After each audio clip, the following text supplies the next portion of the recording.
watu hapo serious hivi vidogo, mbona una stress hivyo?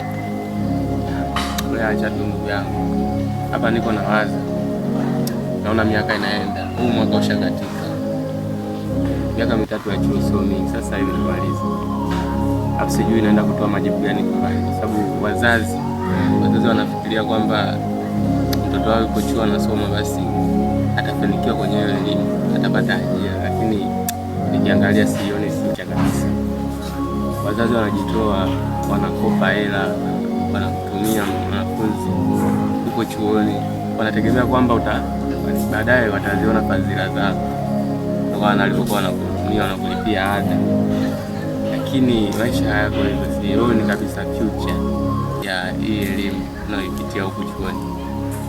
Na wazazi wapo huko kijijini, huwezi ukamwelewesha kwamba eti sijapata kazi, hawezi kukuelewa. Ikiwa ni alikopa kausha damu huko, anakutumia wewe hela ule ada, afu unarudi miaka 3 una chochote.